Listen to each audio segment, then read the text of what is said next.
नमस्कार, मैं ज्योतिष शास्त्री रमेश चौबे आज पुनः आपके समक्ष एक जन्म कुंडली के अध्ययन करने के लिए उपस्थित हुआ हूं और मैं कल के लिए आपसे क्षमा प्रार्थी हूं। कल अखिलेश जी का ही कुंडली था, इनका ही कुंडली था और उसमें मुझसे कुछ गलतियां होंगी जिसकी वजह से वो वीडियो गलत अपलोड हो गया और फिर बाद में जाकर मुझे उसको डिलीट करना पड़ा। तो मैं कल के लिए पुनः आपसे एक बार विनम्र करबद्ध क्षमा प्रार्थी हूँ। तो आइए इनके कुंडली का अध्ययन करते हैं, हम और आप मिल के करते हैं।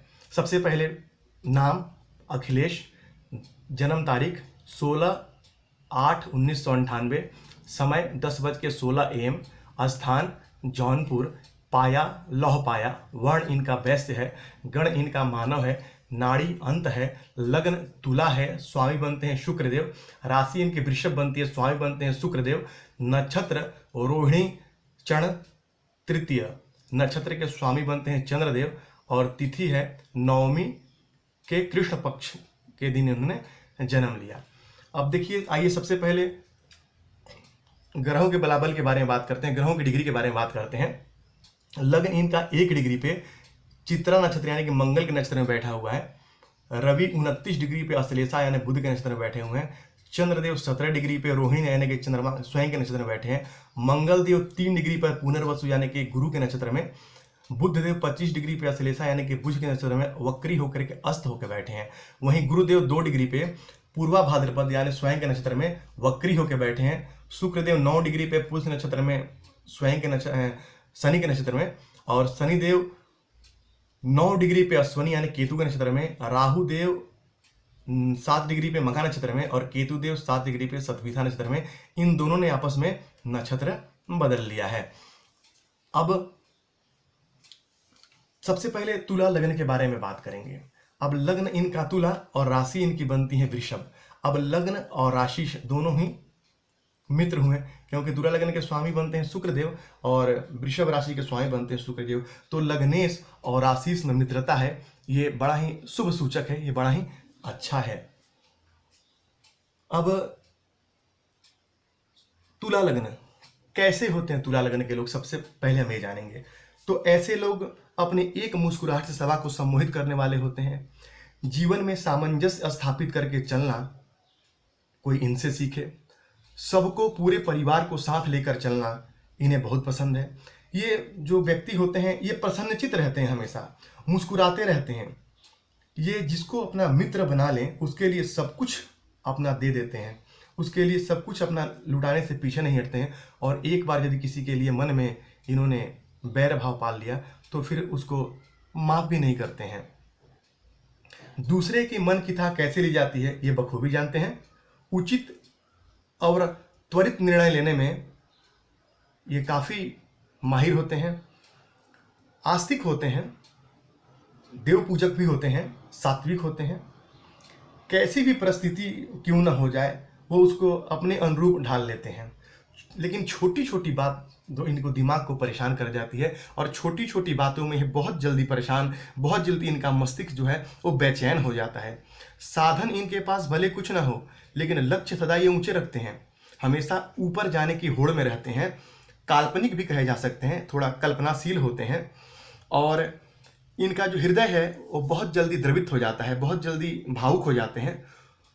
और शुक्र से ये लग्न प्रभावित होने की वजह से आयु ज़्यादा होने पे भी ये जवान ही दिखते हैं, कम उम्र के दिखते हैं।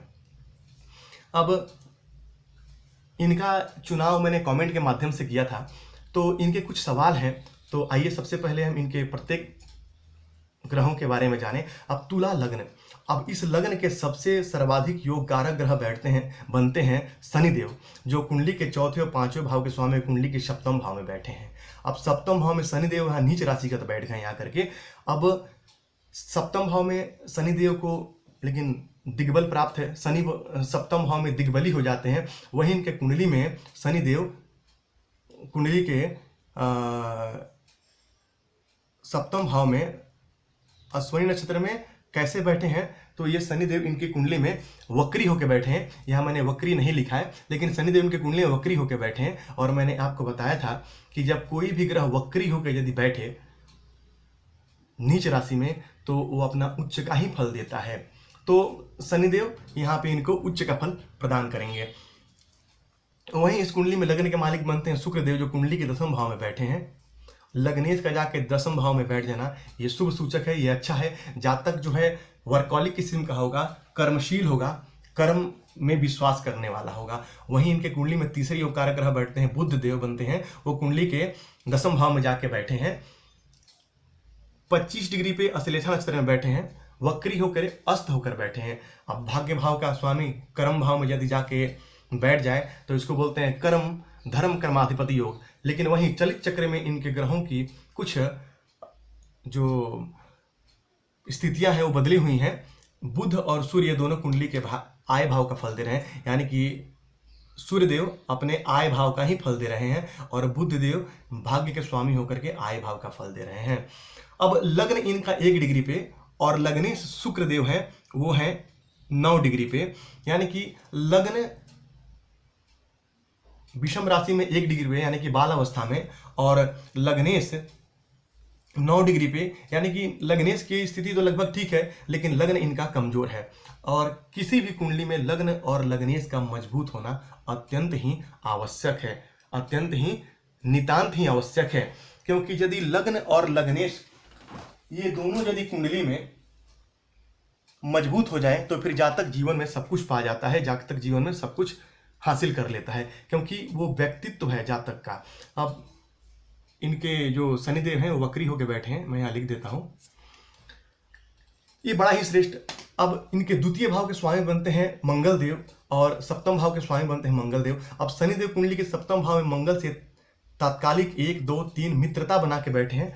शनिदेव जो है मंगल की राशि में मंगल से तात्कालिक मैत्री संबंध बना के बैठे हैं। वहीं मंगल देव कुंडली के 10वें भाव में चंद्रदेव से तात्कालिक मैत्री बना के बैठे हैं, ये बड़ा ही अच्छा है। वहीं देखा जाए तो इनके कुंडली में पराक्रम भाव के और छठे भाव के मालिक बनते हैं देव गुरु बृहस्पति, वो छठे भाव में बैठे हैं और छठे भाव से हम नौकरी इत्यादि का विचार करते हैं, ये बड़ा अच्छा है। वहीं इनके कुंडली में केतु कुंडली के 5वें भाव में और राहु कुंडली के 11वें भाव में, और राहु और केतु के मध्य से पूरे ग्रह फंसे हुए हैं, यानी कि कुंडली में काल सर्प योग का निर्माण होता है। काल सर्प जातक को जिंदगी में आगे बढ़ने में समस्या प्रदान करता है। जातक काफी मेहनत करता है लेकिन मेहनत के अनुरूप फल जातक को नहीं मिलता है। और ऐसे भी इनके जो कुंडली है उसमें शनिदेव 7वें भाव में बैठ करके और इनके लग्न को देखेंगे तो इनके हर कार्य विलंब से होंगे, इनके 1 दिन के काम 5 दिन में होंगे। वहीं मंगल देव कुंडली के 10वें भाव में बैठे हैं और इनकी चौथी दृष्टि पड़ती है कुंडली के लग्न पे।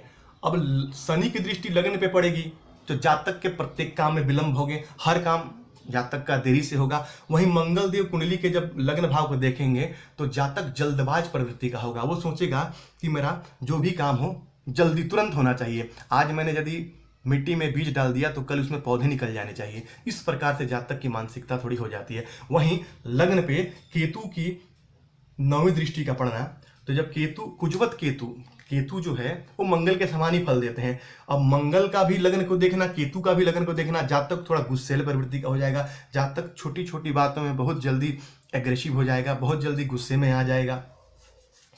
तो संयम रखना पड़ेगा, क्योंकि जब भी शनिदेव कारक होकर के और लग्न को देखेंगे तो जातक के काम विलंब होंगे ही होंगे। वहीं इनके कुंडली में धन भाव के मालिक और कुंडली में 7वें भाव के मालिक जो मंगल देव बनते हैं वो बृहस्पति के नक्षत्र में बैठे हैं, तो ये बड़ा अच्छा है। क्योंकि जब भी कुंडली में द्वितीय और छठे भाव का आपस में संबंध बने और देवगुरु बृहस्पति भी इनके कुंडली में 9वीं दृष्टि से 1, 2, 3, 4, 5, 6, 7, 8, 9 अपनी 9वीं दृष्टि से कुंडली के धन भाव को देखते हैं, तो ये बहुत अच्छा है। क्योंकि जब भी द्वितीयेश का और षष्ठेश का संबंध बने तो जातक निसंदेह नौकरी प्राप्त करता है, तो नौकरी के लिहाज से तो बहुत अच्छा। लेकिन कुंडली के 5वें भाव में केतु देव बैठ के निसंदेह इनको शिक्षा में समस्या दिए होंगे और शिक्षा रुक के होगी, शिक्षा में बाधाओं का सामना इनको जरूर करना पड़ा होगा। वहीं इनके कुंडली में चंद्रदेव कुंडली के 8वें भाव में उच्च का होकर बैठे हैं। चंद्रदेव कुंडली के 10वें भाव के स्वामी है, कर्म भाव के स्वामी है और कुंडली में अष्टम भाव में बैठे हैं। कैसे? तो उच्च होके शुक्र की राशि में और शुक्र से तात्कालिक मैत्री संबंध बना के बैठे हैं, ये अत्यंत श्रेष्ठ। शुक्र से तात्कालिक मैत्री संबंध बना के बैठे हैं अष्टम भाव में, तो कोई खराब फल नहीं देंगे। हाँ, ऐसे जातक का बाल्यकाल थोड़ा कष्टपूर्ण व्यतीत होता है, कफ जन रोगों से जातक को परेशान होना पड़ता है, कफ कोल्ड की समस्या ज़्यादा होती है। लेकिन यहाँ पे चंद्रदेव उच्च के बैठे हैं, जातक को दीर्घायु प्रदान करेंगे, जातक की आयु अच्छी होगी। वहीं यहाँ पे चंद्रदेव निसंदेह, और मैंने आपको पहले भी बताया है कि जब भी कुंडली के दसम भाव में चंद्रमा की राशि पड़े तो जातक के कर्म क्षेत्र में उतार चढ़ाव चलता ही चलता है। जातक का कर्म क्षेत्र में उतार चढ़ाव चलता ही चलता है। तो थोड़ा बहुत कार्य क्षेत्र में उतार चढ़ाव, और यहाँ पे चंद्रदेव बैठ के थोड़ी बहुत, हालांकि चंद्रमा यहाँ पे मजबूत है क्योंकि वो स्व नक्षत्र में डिग्री वाइज भी अच्छे होके बैठे हैं, तो इतना ज़्यादा खराब फल नहीं देंगे, इसमें घबराने वाली कोई बात नहीं है। उसके लिए मैं आगे आपको उपाय बताऊंगा। वहीं मंगल का इस कुंडली में, हालांकि मंगल इस कुंडली में कारक नहीं है, लेकिन धन भाव और सप्तम भाव के स्वामी हैं। सप्तम भाव से हम व्यापार को भी देखते हैं, दाम्पत्य को देखते हैं, दूसरे भाव से धन की स्थिति को देखते हैं। वो नीच होकर कुंडली के दसम भाव में बैठे हैं, लेकिन चूंकि वो तात्कालिक मैत्री संबंध बना के बैठे हैं और दसम भाव में मंगल जा करके मंगल को दिग्बल प्राप्त हो जाता है, वहां वो दिग्बली हो जाते हैं, जातक को कुल दीपक योग बना देते हैं। तो पूरा प्रभाव तो नहीं, लेकिन फिर भी जातक के भूमि वाहन मकान इत्यादि अवश्य देंगे, क्योंकि उनकी दृष्टि पड़ेगी कुंडली के चौथे भाव पे, उच्च दृष्टि पड़ेगी यहाँ पे उनकी। तो ये बड़ा ही श्रेष्ठ है, ये बड़ा ही शुभ है। अब वहीं इनके कुंडली में बुध देव का मैंने आपको बताया कि भाग्य भाव के स्वामी होकर के, व्यय भाव के स्वामी होकर कुंडली के दसम भाव में बैठे हैं, लेकिन फल ये कुंडली के आय भाव का दे रहे हैं। अब भाग्य भाव का स्वामी यदि आय भाव का फल दे तो निस्संदेह जातक जो है वो अपने भाग्य से अपने जीवन में आय प्राप्त करेगा। वहीं सूर्यदेव यहाँ पे देखा जाए तो आय भाव के स्वामी होकर के और आय भाव का ही फल दे रहे हैं, चलित चक्र में वो यहाँ का फल दे रहे हैं, लेकिन राहु से पीड़ित होके, तो क्या होगा? तो जातक को बिना मतलब उसके जिंदगी में अपमान होना पड़ेगा, मान सम्मान में थोड़ी समस्या आएगी, बिना जातक कोई काम किए उसमें उसका नाम आ जाना स्वाभाविक सी बात है, लेकिन परेशान होने की बात नहीं है यहाँ पे। उसके लिए मैं आपको आगे उपाय बताऊंगा। अब इनको वर्तमान समय में राहु की महादशा चल रही है जो 2028 तक चलेगी। वहीं इनको भद्रिका यानी कि योगिनी दशा में इनको बुध की दशा चल रही है, और इस कुंडली में बुध जो है वो कारक हो जाते हैं। अब इनके कुछ प्रश्न हैं, उन प्रश्नों की तरफ हम चलते हैं। अभी तो मैंने आपको पूरे ग्रहों की स्थिति बता दी। अब वहीं एक नज़र हम थोड़ा सा इनके नवांश कुंडली पहले डाल लें। नवांश कुंडली में इनके सबसे यहाँ पे प्लस पॉइंट ये है कि ये वर्गोत्तमी नवांश है, और वर्गोत्तमी नवांश यदि हो जाए तो निसंदेह जातक अपने जीवन में मान सम्मान पद प्रतिष्ठा धन धान्य हर कुछ प्राप्त करेगा। तो वर्गोत्तमी नवांश अत्यंत श्रेष्ठ होता है। अब यहाँ भी मालिक बनते हैं शुक्रदेव, लग्न के, वो जाए कुंडली के 12वें भाव में बैठे हैं, नीच राशि के बैठे हैं, तो क्या खराब फल देंगे? जी बिल्कुल नहीं, क्योंकि 12वें भाव में सूर्य जो है वो कारक हो जाते हैं, और 12वें भाव में उनको कारकत्व तो प्राप्त है क्योंकि वो भोग का भाव है और शुक्र जो है भोग के स्वामी है, तो 12वें भाव में बैठ के जातक को सब कुछ प्रदान करेंगे, तो ये बड़ा अच्छा है। वहीं यहाँ पे योग कारक ग्रह जो शनिदेव हैं वो कुंडली के आय भाव का फल दे रहे हैं, भाग्य भाव का, क्षमा कीजिए, भाग्य भाव का फल दे रहे हैं। अब यदि पंचमेश जाकर के भाग्य भाव में बैठ जाए अत्यंत श्रेष्ठ, एक केंद्र त्रिकोण का मालिक दूसरे त्रिकोण में जाके बैठ गया, अत्यंत शुभ। वहीं पे यहाँ पे द्वितीय भाव के और छठे भाव के मालिक बनते हैं मंगल देव और गुरु, वो कुंडली के दसम भाव में यहाँ पे देव गुरु उच्च होकर बैठे हैं, और वहीं पे मंगल देव बैठे हैं, तो द्वितीय और षष्ठेश का संबंध यहाँ पे हो गया, यानी कि जातक निसंदेह नौकरी प्राप्त करेगा, इसमें घबराने की कोई आवश्यकता नहीं है।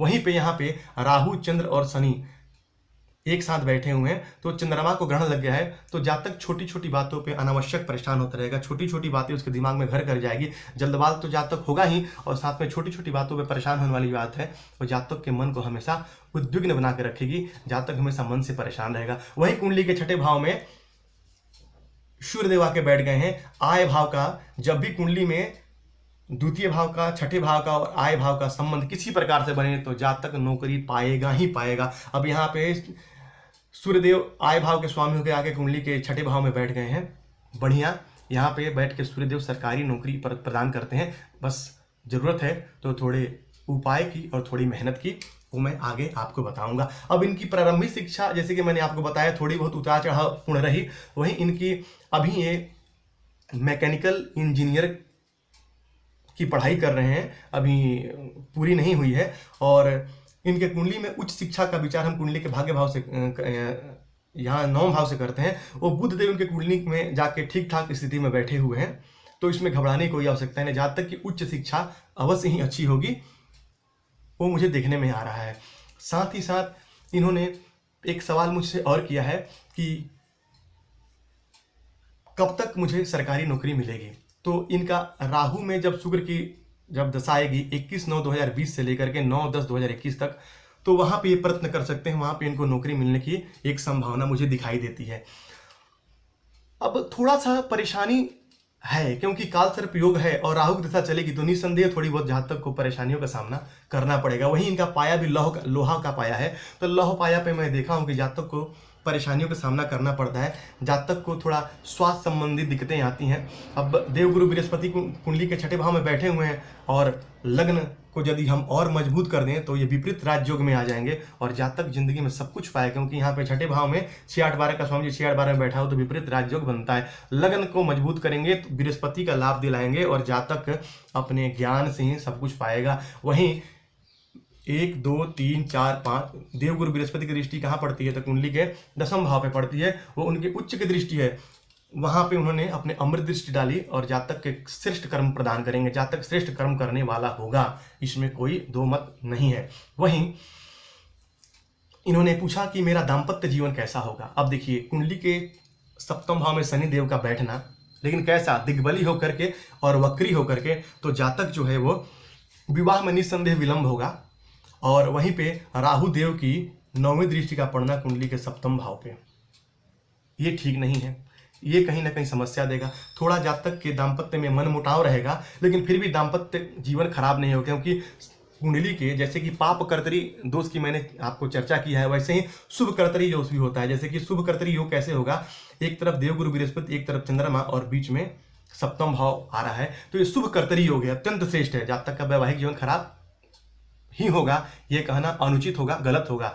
थोड़ा मतभेद होगा थोड़ा दाम्पत्य में, क्योंकि शनिदेव जब भी जहाँ बैठते हैं वहाँ थोड़ी बहुत निरस्ता तो देते ही हैं। जातक को कभी ऐसा लगेगा हाँ ऐसी क्या पत्नी मिली, ऐसी भगवान सबको दे, और कभी कभी ऐसा लगेगा कि गलत मिल गई, इससे भी थोड़ी अच्छी मिलनी चाहिए थी। तो ये मन में थोड़ा सा इनके उतार चढ़ाव रहेगा, लेकिन फिर भी दाम्पत्य जीवन अच्छा है, क्योंकि शुक्र की स्थिति यहाँ पे मुझे अच्छी दिखाई दे रही है, तो उसमें कोई दिक्कत नहीं है। अब इनको जिंदगी में सब कुछ प्राप्त होगा, जो ये चाहते हैं सब कुछ प्राप्त होगा, होगा वही जो ये चाहते हैं, लेकिन तब नहीं होगा जब ये चाहते हैं। क्यों?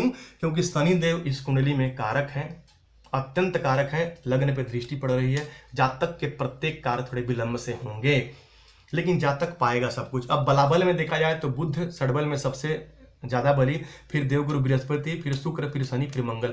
तो ग्रहों के पास जो कारक ग्रह हैं उनके पास बल तो है, जातक निसंदेह सब कुछ पाएगा। अब इन्होंने पूछा है मुझसे कि एक दाम्पत्य का बता दिया मैंने, सरकारी नौकरी के बारे में मैंने बता दिया, शिक्षा के बारे में वो मैंने बता दिया। तो यूपीएससी एक इनका एक मुझसे सवाल था, क्या मैं यूपीएससी क्लियर कर पाऊंगा। जब मैंने आपको बताया कि इस कुंडली में मंगल दिग्बली होकर कुंडली के 10वें भाव में बैठे हैं, और जो सूर्य देव हैं वो कुंडली के आय भाव का ही फल दे रहे हैं, और सरकारी नौकरी का विचार हम सूर्य से करते हैं, मंगल से करते हैं।